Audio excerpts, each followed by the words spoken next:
Today we're going to check out Panzer Dragoon, which of course is known as Panzer Dragoon Saga in the West. A game that unfortunately came out for a dying system in very limited quantities. Now, I don't actually have too many memories of the Sega Saturn from back in the day, because none of my friends owned one, and most of us chose the PlayStation as our console. I do remember one thing though, and it's this cutout mask of Edge from Panzer Dragoon Saga in one of the gaming mags I had bought. It says it's for people who couldn't find the game, and they should instead cut out this mask and pretend that they're the main character. Not being a Saturn owner myself, I just shrugged my shoulders and moved on. It did garner a response from angry readers though, who thought this was Sega's sick idea of a joke. The editor responded back by saying this was Sega's bizarre way of announcing a reprint. I can understand the readers' confusion and frustration, as the initial print run of Saga was rumored to be around 10,000 copies, and nowhere in this ad does it mention anything about more copies being sent to stores. The story of Panzer Dragoon Saga starts with Edge and several other characters that were hired by the Empire to guard an excavation site. The group discovers a mysterious girl in stasis in the wall, and gets attacked by the evil Kramen and his goons.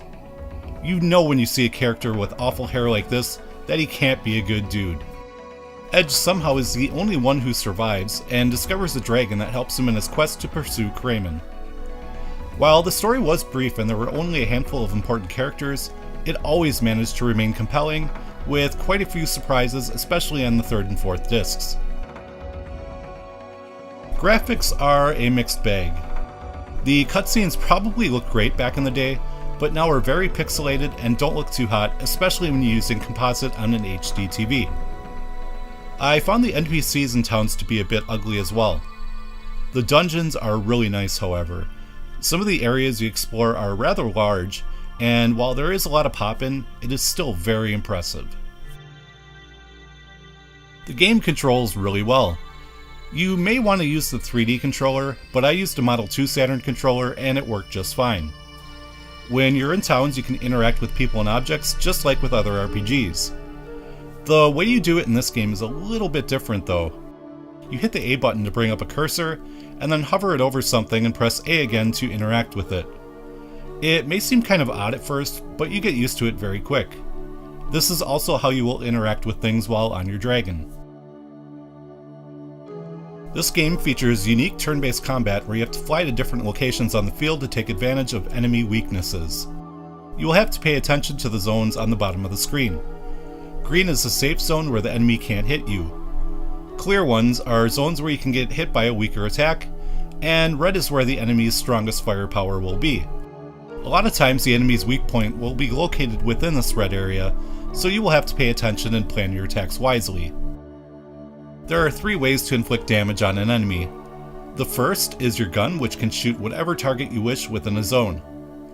Next is your dragon's lasers, which will fire a group of homing lasers at multiple targets. The final is berserk attacks, which is Saga's version of magic. Not only will these require berserk points, but they will also need 1 to 3 gauges to be charged, depending on the spell. While normal encounters are fairly easy, boss fights require lots of strategy. One fight will have you baiting an enemy to charge, which will give you some free hits at his back. In another, you'll have to wait for the boss's super weapon to fire, then swoop in, hit the weak point a few times, and swoop back out before the super weapon fires again. Just about every boss fight is unique and very well designed. After a certain point in the game, you'll unlock a class change feature for your dragon. You use a cursor to change the dragon's power in one category, and if you increase it enough, the dragon will change form and also have access to a unique full gauge ability and berserk attack. I honestly didn't mess with this too much though, since increasing your dragon's power in one category weakens another. The normal class dragon worked well enough for me, plus the full gauge regen ability really helped out in a couple of boss fights. Most of the music is outstanding in Panzer Dragoon Saga. Well, everything but this track. How would you like to hear this annoying sound for the rest of the review?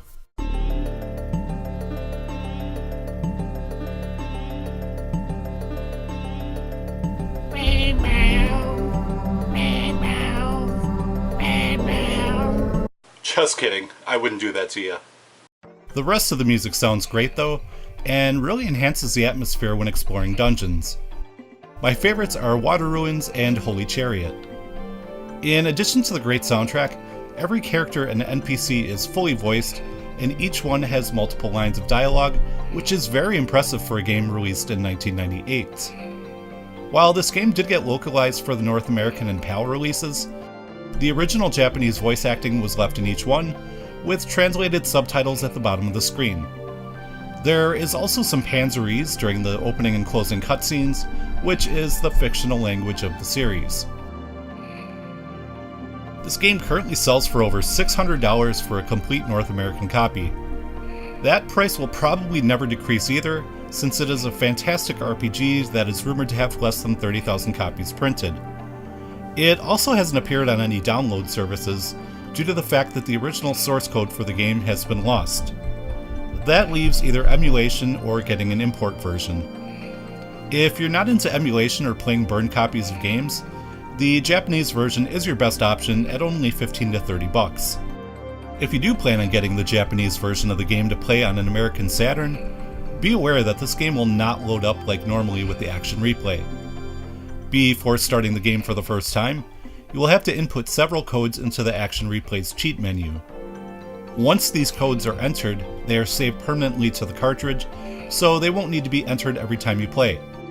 You will have to make sure to enable the boot code before every play session though, which is easy and only takes a few seconds. Panzer Dragoon Saga is an amazing game that every RPG fan should find a way to play. It may be short at only 15 to 20 hours and also relatively easy, but it's an experience you won't ever forget. And that will do it for this one. As always, I wanted to thank you very much for watching, and I will see you next time.